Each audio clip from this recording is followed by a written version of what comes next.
Am I on your big screen? Okay. Good afternoon, everyone. My name is Stephanie Isham.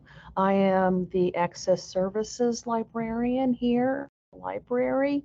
I'm responsible for the front desk and all the front-facing services. I also do fill in the reference and instruction position until we get a new reference and instruction librarian. This is the last of the spring 2022 library workshops series on citations. Normally you see me doing Chicago author date and Chicago notes bibliography. In this one, I am going to do the Turabian and talk about Turabian. Previous workshops in this series, APA, even my older Chicago's, MLA, are all going to be on the library YouTube page, and we will place this one up on the library YouTube page as well. No workshops for the summer, but look for us in the fall and you'll see us again kicking off our different series. So let me start. Mohammed Reza is the reference and instruction librarian. He is monitoring the chat and he'll be talking with me back and forth as we discuss. We're going to have a little more informal in this session. Sometimes you find that when you come to our sessions. And he has put up the slides for the PowerPoints that I will be discussing. He also lit a link to the workshops. So if you're attending and you're so inclined, fill out our survey to let us know how we're doing and how we can improve. All right, so I am going to, and Mohammed also guides me through tech and makes sure that everyone sees what I needed to see. So now I need to share my screen, right, Mohammed? Yes. Okay. Oh, it's that one, open share tray.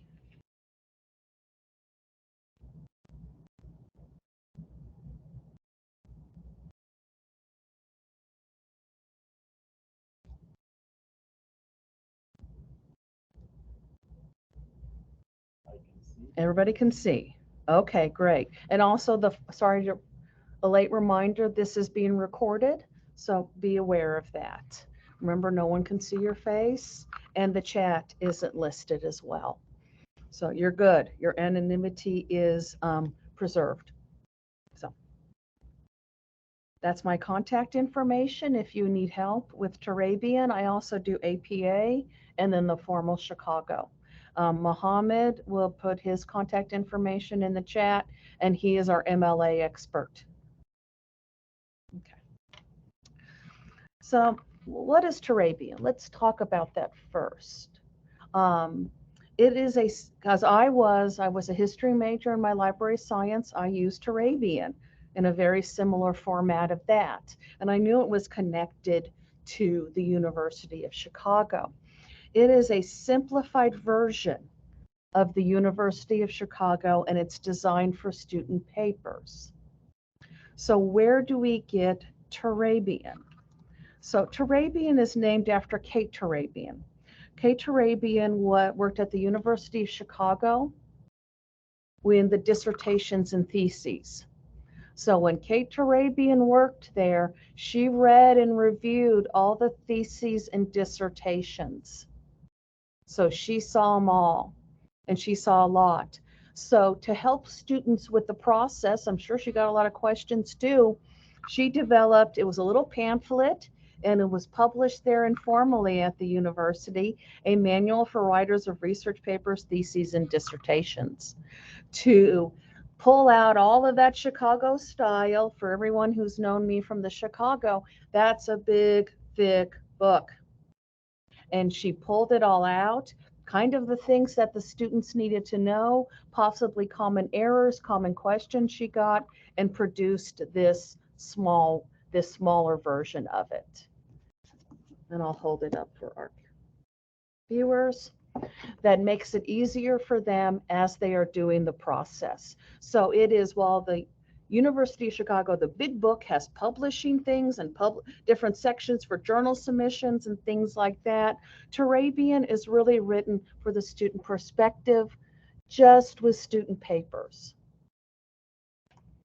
There's also the webpage, the Chicago Manual of Style.Turabian here, which is a wonderful website for different, I like the quick guides, the tip sheets, which have different samples. Let's see, help and tools. Yep, online. So there's Turabian online that you can go online and get resources for teachers. Book reviews, different things like that.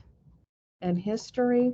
There is Kate Turabian. And this, her legacy lives on with this. Okay. So Turabian, like Chicago, regulates the stylistic and document format, how it's laid out, how many spaces between the tables, what margins you have, the in-text citations, and the end-of-text citations, just like APA, just like MLA, just like everything else. Okay, here is our basic rule. Always follow your instructor's guidelines. If your instructor wants this or that, they have their reasons, they're grading. If they modify Turabian for themselves, go for what they say. They're grading the papers. And if you have a tough Turabian question, go to your faculty member. That's fair. Say you have researched. Say, cite pages where it says here it says this and here it says this. Then you can talk to your faculty member. Then that way you signal to them, because you've looked at this, you genuinely have a question, you can open up a discussion, versus they don't think that you are trying to get them to cite for you. Okay. General formatting guides, very similar. For those of you used to Chicago, this is going to be very similar, and I'm going to divide it up like Chicago. White standard paper.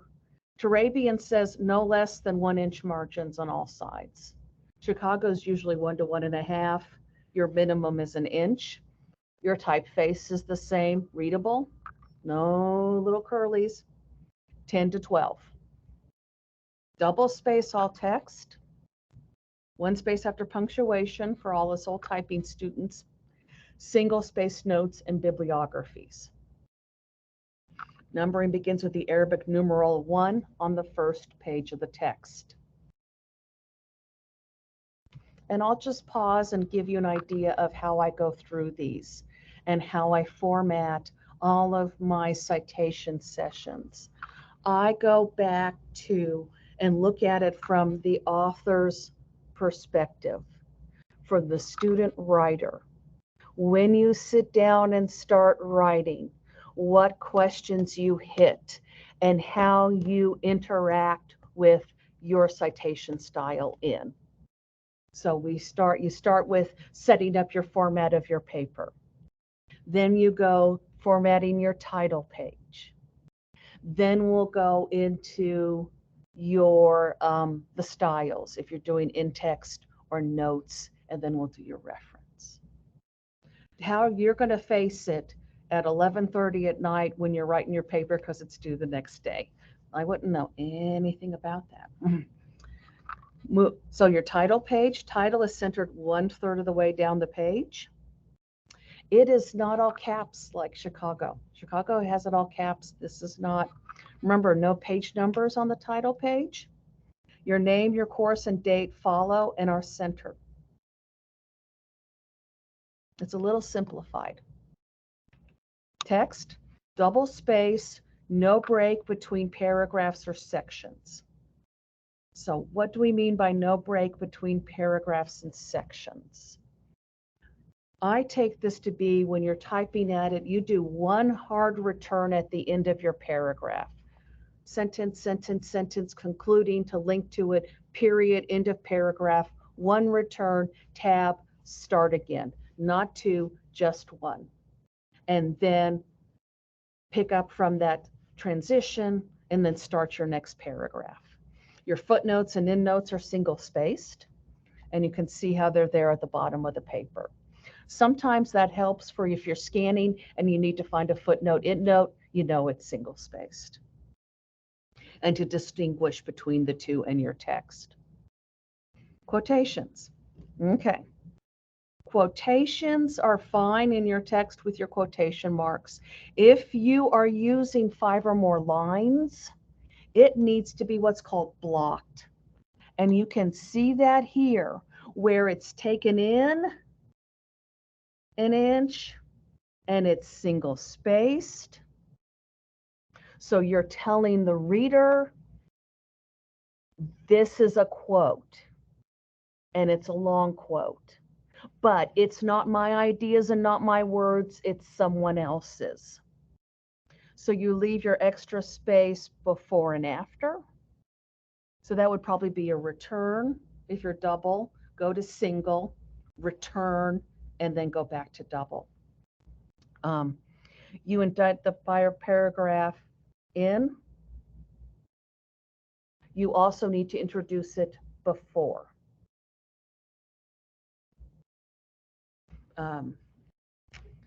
Stephanie Pearl-McPhee eloquently describes the frustrations and of being in a knitting black hole. And then I would insert that quote. And I have a question. Sure. You don't have to put in a quotation mark. No. Or long quote. No. The point that the bringing it in and the single spacing it tells your reader there that it's different. So you don't have to. The bibliography page, you put bibliography at the top for the bibliography style. References for author date, do not bold, do not italicize, do not enclose in quotation marks. Just leave it clean. Your entry is the flush on the left, and then subsequent lines are indented. This is what's also called a hanging indent. There is a shortcut in Word that will do that. Mohammed, do you remember what the command Control plus C, T.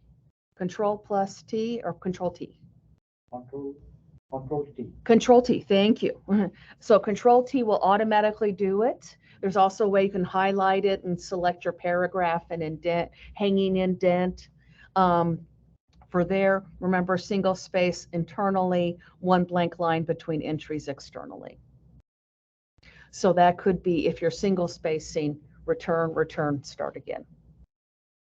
Order entries alphabetically by the author's last names. Then you go by publication date. Then you go different publication date. Then you can go by title within that publication date.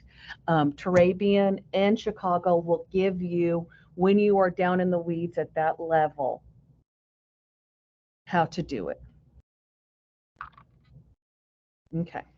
So Turabian lists both the author date and the notes bibliography. That is in chapters like 16 is notes bibliography, the basic form, and then author date. The basic form is 18 and 19. So you want to look at chapters 15 through 19, and that will give you the different citations for author date will give you the parentheses for each example, and then the notes. Or for if you're doing notes bibliography, it'll give you the citation and in the list, in the endnotes and footnotes, and then the reference notes. So she covers both of these. And if you do get Turabian and you start to have to use it, just take a few minutes to look through the table of contents. This is an old evaluating books trick. You can do this online because a lot of this book is to help you write, constructing your argument, drafting your paper, revising your draft, learning from comments, finding useful sources, engaging with your sources. how to do quotations and plagiarism, numbers, punctuation, and all these things are to help you ease the process of writing. Because when you're writing, you have, okay, you got to worry about the grammar, you got to worry about the quotations, you got to get your ideas down. There's a lot going on in your brain. So she covers both. So I'm going to try to give you a brief introduction to both these styles as you're going through. But you'll always have the chapter, bookmark whichever one you use, get to the section, then you can refer to it quickly. Notes bibliography style. These are the footnotes, requires footnotes or endnotes to cite sources and provides relevant commentary within the text. So these are the ones that have the little numbers at the end of the sentences or in sentences, the little superscript numbers. Include sources within the entry or at the end of the paper. So if you come across one source, you can look at the bottom of the page for footnotes or at the end of the paper for endnotes, as well as the bibliography. So these are the broad sources I cite in general. The footnotes say where specifically in the text. One advantage of the footnotes is that, and if you are used to it, you don't have author, comma, interrupting your flow of text. I was used to footnotes and endnotes, and then you start reading ones that mention author date in the text. It throws you off the first time, few times. You go all of a sudden author date, and it throws you off. So this is cleaner and allows you a more uninterrupted flow. And then sometimes these footnotes and endnotes are annotated, so authors can add additional information as in the moment of the paper at the sentence level. Okay. Each time a source is used in the text, it must be cited by note, by footnote or endnote. Footnote, remember, those are at the bottom. Endnote appears at the end, and then you go to the bibliography. The citation formatting is slightly different for a footnote, endnote, and then the bibliography. It's not too bad. Okay. So place note numbers at the end of the clause or sentence to which they refer, after any and all punctuation except the dash. So you see where there's the quote here from Jody Dean, imagining da da da da. So I know that it is right there.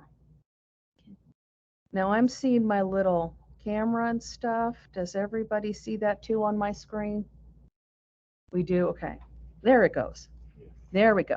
So we have Jody Dean, and then I know that the quote goes there. If you use a whole sentence, then you can put it at the end of the sentence. If you are summing up, or if you have an idea that whole sentence is, you can put it at the end. That's so I, as the reader, or if you have a fact checker, can go through and go, okay, I know that I need to look at source number 1 to find this information. Now, just as a side, it may not be just because they're fact checking. You could have something where you as a reader want to know more information. Oh, really? I didn't know that, or I've never seen it interpreted that way, or I like that idea, I want to explore it more, and footnotes allow you to do it.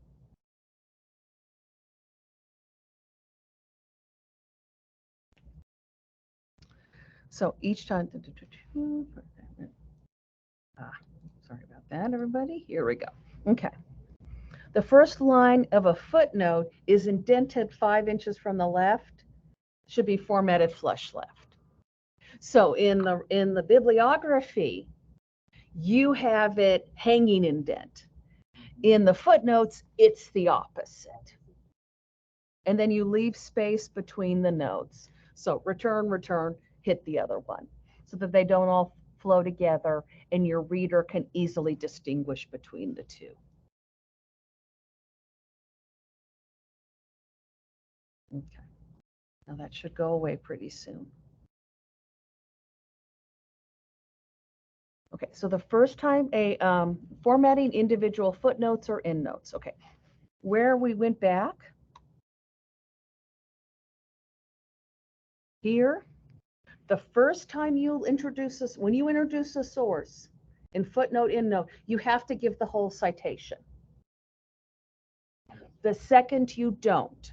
So you can see here for Harvey, I do the whole citation. But on the 8th, I just give an author and the title in the shortened version. So you're not entering this every time, all the time. And you can see here, there's even the IBID, which like look above. So if I cite one source 3 times in a row, I don't even have to do the shortened. I just do IBID or IBID page. So I go IBID, I look up, I find the source, I as a researcher can go follow it. And then you'll see how we had can't, and then we changed it. And then I went back to 8, I went back to Harvey. So I do the shortened version.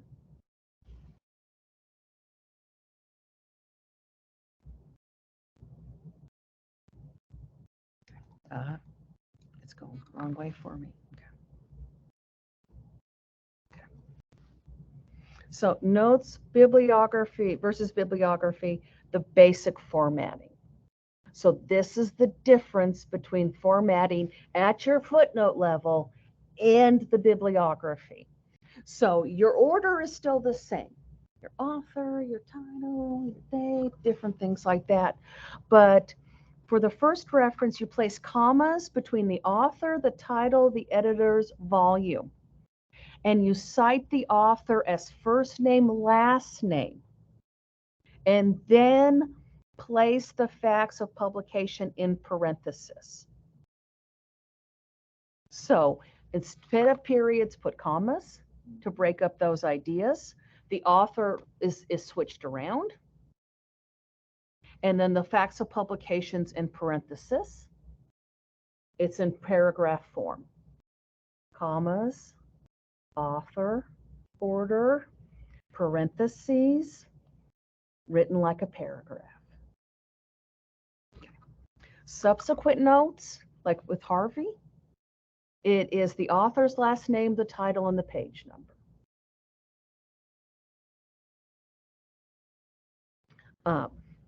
And you could see that in our last example. In the bibliography, so you kind of, it's where there's a comma, you put a period. You reverse the author name. You remove the parentheses, and you go back to hanging indents. And that's how you can tell the difference between the two formats. The guts are the same, which is good news. And what do I mean by guts? I mean the author, the title, the editor, that format.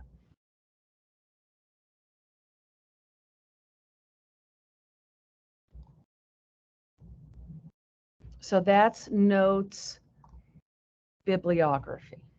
Little footnotes there. So you'll deal with 2 citations. But the good news is you don't have to incorporate into the text. It's less. Okay. So versus the author, date, style. If you are familiar with MLA or APA, you'll be comfortable with this. You use parenthetical citations to identify your sources in the text. And then each source has an entry in the bibliography at the end of the paper. And you just list the source as a whole. You're not going through page 12, page 15, page 16. No, it's the book as a whole.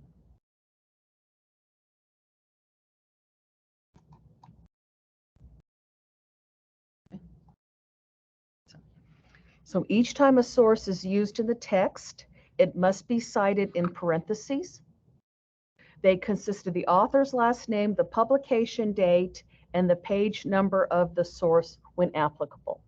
So if you are citing a quote, if you are quoting, then you'll want the page. If you are looking at a particular argument in a larger work, you want the page. If you are talking about the work as a whole, you do not need the page. So here, Thomas, that's the quote. So it's pulled from Thomas on page 153. But Foucault is talking about the whole text, the whole idea. Remember, books, nonfiction books will have the big idea. Your paper has the big thesis and your argument or your research question that you will use your sources to back up and support.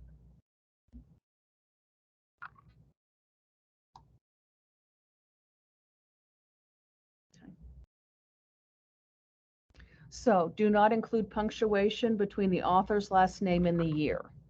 So no comma. Place a comma between the year and the page numbers, though. No comma between the author and the publication date, but with the page number. And then you will place your author date citations before a mark of punctuation. So before the question, before the period, ideally in the text. And you can see there where with the comma for the page, no P, no PG, is placed right after the quotation in the middle of the sentence. And then they introduce the author and place it at the beginning. So it's not necessarily at the very end. They want it more in the text as much as possible. Now, there may be times where you do that. It's possible where you have, like, you've summarized and then you put it boom, without mentioning your author. Maybe because you talked about the author before.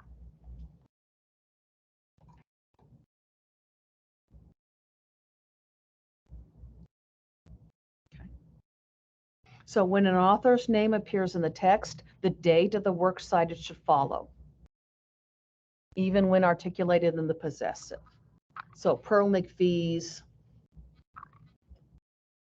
work on meditations for knitters. So I would put Pearl McPhee's parentheses, the year of publication. So author, year of publication. And that year of publication gives the reader a clue about what text it is without having to include it in the paper very much, or including it in the paper 12 times. When a source has no identifiable author, cited by its title, both on the bibliography and page and in the shortened form. So this is similar to MLA. So I would do cast on. If that was the title and I didn't have an author, or it was an anonymous author. And you can do that in the parentheses. If you cannot name a specific page number, you could do sections, you can do equation, you can do volume, you can do notes. And this allows the person who wants to find that information to find it quickly.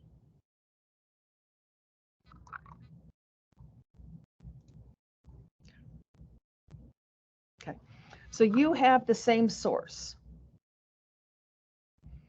but you're citing two different pages. And it's the same paragraph. You're talking about the same source, but you're quoting from two different pages.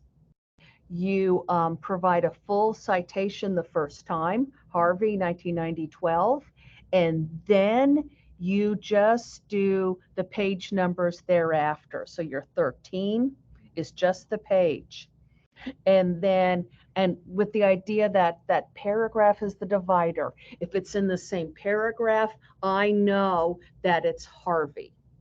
And I can look, I also know that it probably belongs to the full citation, next full citation up. So do it once, the full, and in the same paragraph, you're talking about the same source, you can do it in just the page numbers.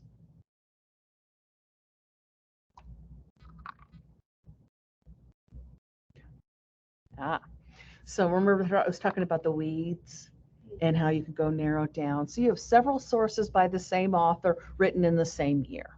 Sometimes authors are very prolific, or their publication date, or maybe a bunch of items are published the same year posthumously. You list them alphabetically, so you have author by title, and then append the letters A, B, C, D to the year of publication. So Phone Call here wrote at least 4 things that we're citing. The first source, and if I go to that list and I go to a phone call, my apologies to this author. I know to go to 1984A, and then this one I need to go to 1984D. And that should be indicated in your bibliography as well. Okay. When the same page of the same source is cited more than once in a single paragraph, you only need to cite the source in full after the last reference at the end of the paragraph. Okay, so I am writing a paragraph about knitting black holes. And I'm quoting Stephanie Pearl McPhee Casts Off. And it's all on that same page about knitting black holes. Then what I do is I introduce it about knitting black holes and I talk about it, and then then I just cite it at the very end of the paragraph so that I know that everything in this paragraph is this page. And it helps it be smoother for your reader. But that at the end of the paragraph, after that last period, allows the reader to know it's all of this good stuff is at this specific point. So you're not typing that in over and over and over and over again. Okay. So here's the block quotations. Okay. So there's no required after, before, or closing the parentheses. Okay. So here's our block quotations. Citations for block quotations begin after the final punctuation of the quotation. No period is required either before or after the opening or closing parentheses. So it's the 246. So here, Rose, I've introduced it. Rose eloquently sums up his argument in the following quotation. And then, boom. So if I wanted to find Rose, I would go to the reference list. At the end, your references, I'd look for Rose, 1999. I'd get a hold of that source. I'd go to page 246 and I'd find that quote. And I could also look at the surrounding text around it to get meaning. And then notice how the author gives the space, starts all the way to the left. In addition to I know that that is back to my author, my paper writer. This section is Rose talking. This is back to my paper writer continuing their argument.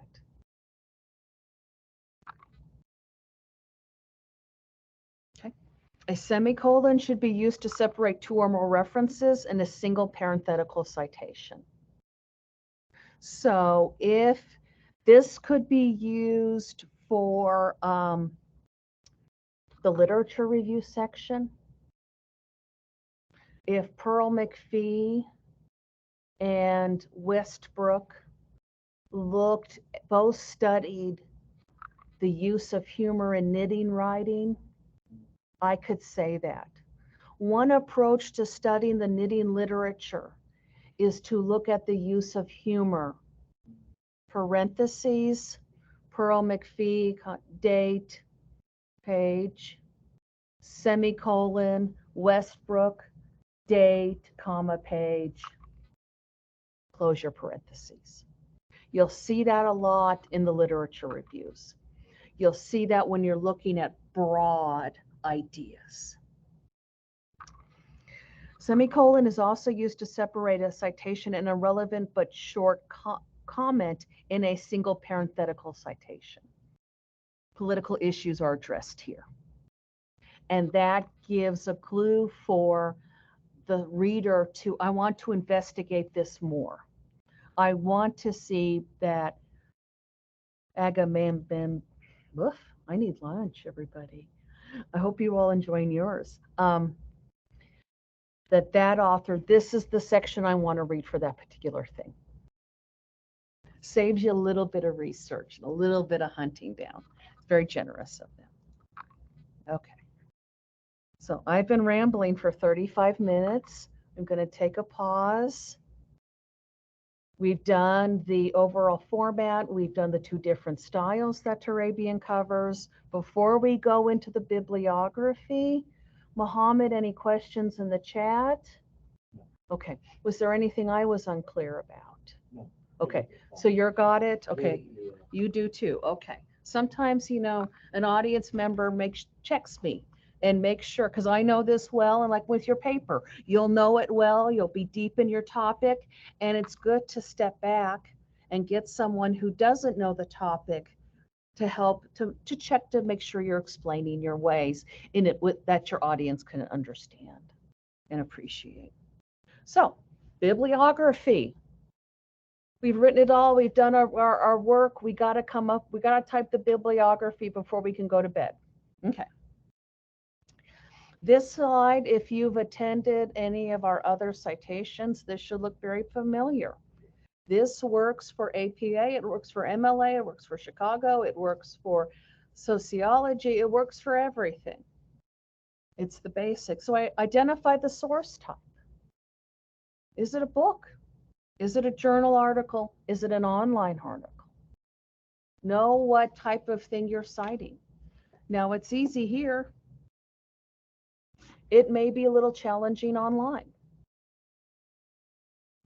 But just identify your source real quick. Then go to your Turabian. Find the appropriate citation in your book or website. So here is chapter 19, author, date, style. I have a magazine article. Boom.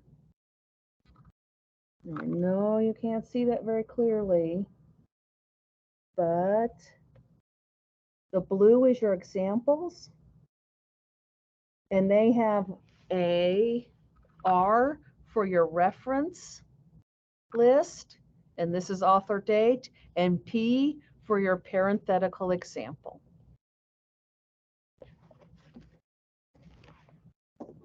Mirror the sample entry on your page, replacing it with the sample information.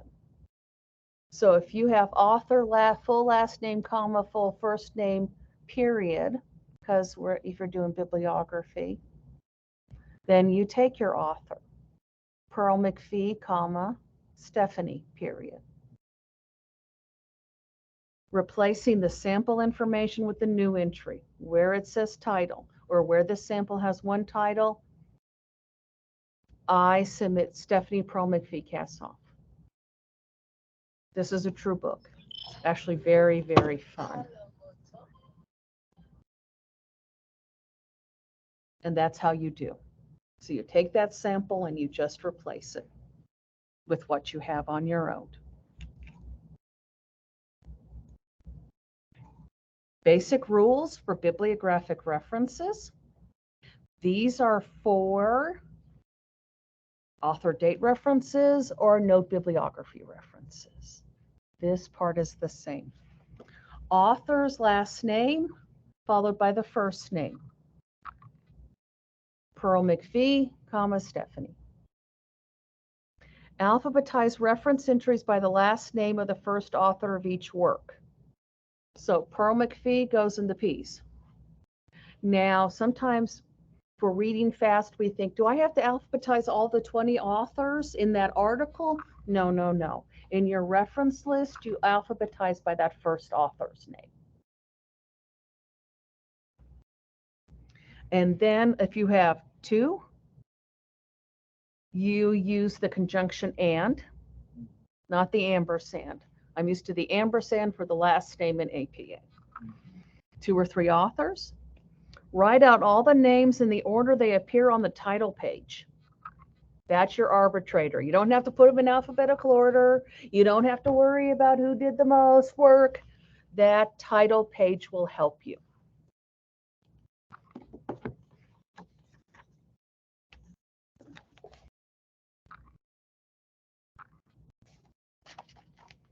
So she's listed first. These are all revised editors. Kate is no longer with us.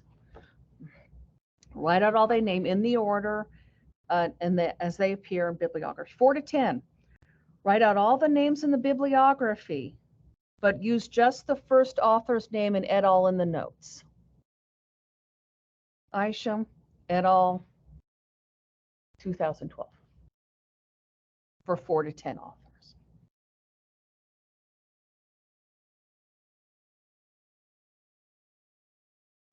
Headline style capitalization for titles. So all the major first words, all the major words are capitalized. None of those goofy citation capitalization rules in APA. You italicize your longer works, the bigger works, your book title or a journal name. Put quotation marks around the titles of shorter works, journal articles, essays in collections, chapter titles, if they have a chapter title. That's how you're going to tell whether it is the book title, it's the larger piece or the smaller piece. Now let's look at my example. So, A Tale of Two Cities versus an essay on Dickens' A Tale of Two Cities. So, A Tale of Two Cities needs to be italicized. It's the book. It was the best of times, it was the worst of times. Even if you've never read it, you know that line. And then the quotation mark is because it's an essay on that particular work. So you put a quotation mark around everything for its title, and then A Tale of Two Cities. Publisher's name are written out, but they usually can be abbreviated. And that depends on what the publisher does. Sometimes publishers will have an abbreviation as their companies. Their abbreviation is their formal company name. The American Broadcasting Corporation, ABC. And we know them by those abbreviations. So I would say if they put it in there as abbreviated, go ahead and abbreviate it. For books, even for ebooks, look at that title page. It gives you a lot of guidance in finding information for citing. Electronic journals, if you got the DOI, use it. Then if you need to, do the URL. The DOI is a lot more stable. The URL may not be.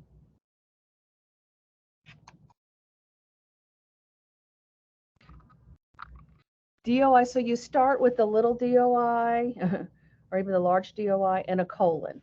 So you've got your DOI, colon, and then this, your DOI number.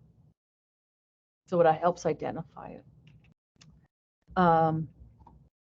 While DOIs are assigned to journal articles in any medium, you need to include a DOI if you access the electronic version of the source.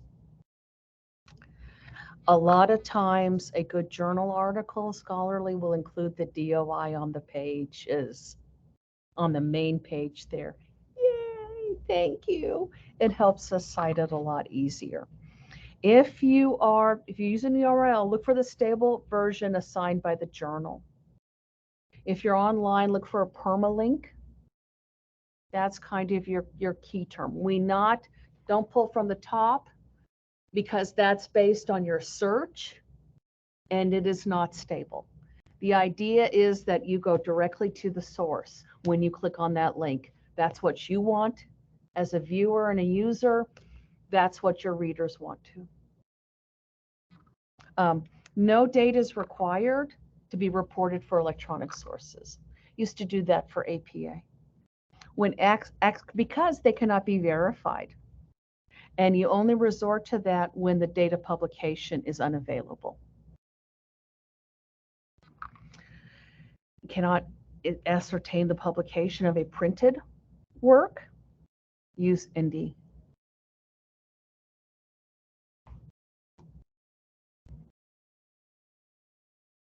This is the basic structure of a reference. Author, title, facts of publication, publication date. No matter what you're citing, this is going to be the basic structure. There may not be an author. You may be adding more information. You may be doing less, but this is the basic. Author, title, facts, publication. And this helps you spot different things. I know it's APA when I have the author second, the date second after the author. So that's your basic structure, and you can build and reduce from that point. Basic structure of a book reference. Again, your author, your title. Now, author or name of institution. Sometimes professional associations will come out with a book in their name. So you would cite that. The one I can think of is the Statistical Abstracts of the United States. The author is the Department of the Census. Commerce, from the Department of Commerce. Your title of your book, including subtitles. Your title of your book will be italicized. Editor, compiler, or translator, if any. This can be very important for literature, mainly as my main instance. Editing, compiling, or translating is hard work. Translating is an art. All of these people have to make decisions along the way. They put their creative forces into it, so they get credit. And it also helps that you're referring to the correct edition, the correct translation, especially for foreign text. Sometimes a translator can make a text easier to read, so you want to review that translator. Or you want to know who that translator is so that you're not surprised if you're familiar with the text. And a compiler and editor can do a lot. They can put all those footnotes explaining things for you. They can go out and find essays to put into the book. They can edit it. Sometimes editors will go out to different people and say, could you write this? And double check and review it. I need you to write this. Where is your citation on this? Things like that. There's a lot of work. There's decisions. Those individuals put their own stamp on those texts. They get credit.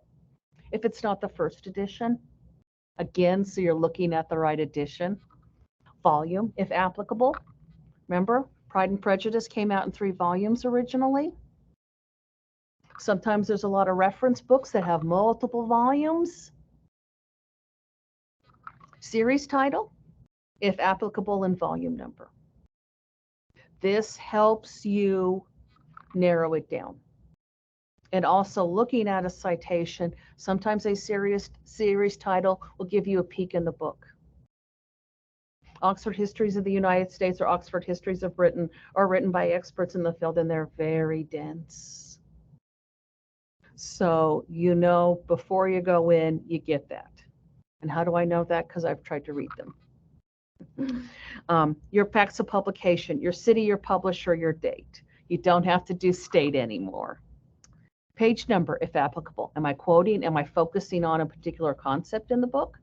Then I get the page. Electronic retrieval at information.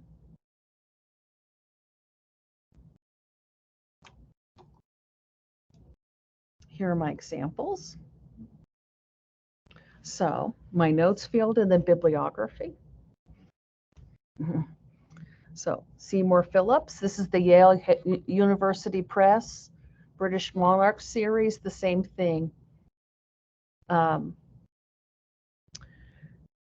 Mr. Phillips, it's probably a Dr. Phillips, and is probably written about Edward II as long as we've been alive. So, you know, there you have your title, your series, your different dates. This is how it appears in the notes. This is how it appears in your bibliography. See, I've replaced commas and periods. I have the parentheses. And then my indenting has changed. So if I were to do this in author date, Phillips, 2010, comma, 301. Or Phillips' perspective, Phillips's 2010. Perspective of Edward II is very unique in that ...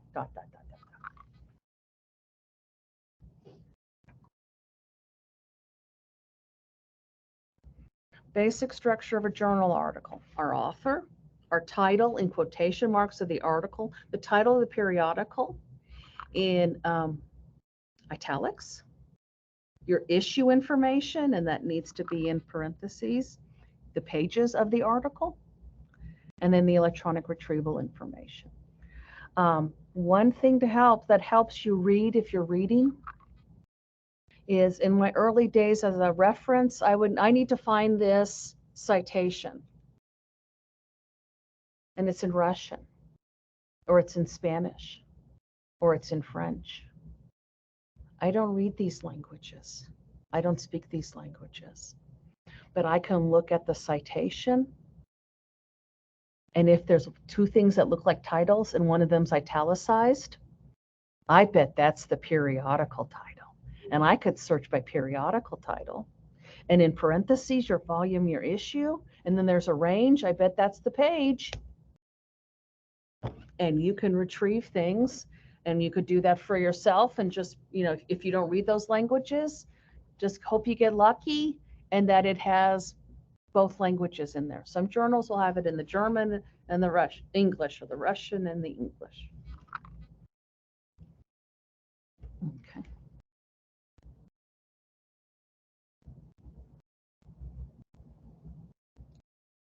Okay, so here is my, oh, go back. See, this is why I have to bring this up again. All right. Okay, so I chose this deliberately because it's a tricky one. Let's look at the bibliography. So why does Richard III have 3 quotation marks? Richard III is a play. So it's the shorter work in the article. So Hugh is looking at the play Richard III and the Reformation. The larger work is the Journal of English and Germanic Philology. So that's why it seems kind of goofy, because you have a short work and the title of a short work. My notes. My bibliography, the first mention, subsequent mentions, parentheses, Richmond, 1984, comma, page. Or Richmond, 1984. And then I'll go to the reference list and see that it's journal.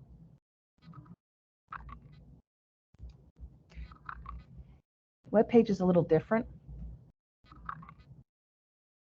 You have the title, the website name, and then your publishing organization. Your revision, publication or revision or access date, and then the URL. So you don't really have an author. You don't have to worry about the author of a website, which can be very tricky. But the website that they get it, who's responsible for the website, and then onward. And the idea is that a lot of times for a whole website, the American Library Association may hire out and one person does the writing, but it's on the American Libraries Association, so they take responsibility for it and they do authority. Okay, so here we go. Let's go to my bibliography. So the title of the the individual page is U.S. Marriage and Divorce Rates by State 2009 and 2019. It is from census.gov. But who does census.gov? So look up the page. It's the United States Census Bureau. Now, government websites are very good at this. They'll do the revised date on it. So I put the revised date, and that's listed at the bottom a lot after the text. And then my HTML right there. Follow that link. I go right to that to support my thesis and my paper about divorce in the United States. Okay, so you can see as you're looking, you'll note the patterns. And as you practice, you'll see that. Okay. I'm going to end on the soapbox. I believe this. The best and most accurate citation team is your brain and the citation guide. Get to know their citation guide and the basics, that basic format, those basic things. Once you do that, you will be able to cite things in your chosen style on your own without having to go to a machine. Machines can be wrong. It depends what goes in there. And whose name is it on the paper? Is it citation machine? Is it the link here? No, it's your name. So check your work and learn this guide. I bought the paperback copy of this a long time ago. I used it for years. I bookmarked it. It was always next to my desk since I'm a lefty, right here. And I can use it. So whatever your degree learns or your discipline learns, know the basics, get a citation guide, and you'll be able to do it all on your own and accurately. Now I've done basics. There's all different sorts of exceptions, so your guide will help you with that too. But I have faith in the human brain. Haven't given up on it yet. All right, off of my soapbox. So I've introduced you to Turabian and given you an overall view of the author date citation style and the notes bibliography citation style that is indicated in there. So we've learned the format, we've learned how to do things in text, we've learned the reference list, you have the basic styles, you've seen some of it in action. You saw me on my soapbox. Mohammed, are there any last minute questions? No. Okay. All right. You have my contact information on the first slide. Feel free to contact. There's Falcon Chat. There's the phone. Come on in, say hello. We'll be glad to help you with this. You're not going to learn in 5 minutes. It's a process that happens over time, and that is okay. So I'm going to log off. This should be up on YouTube tomorrow. Until the fall, everyone stay safe. Bye.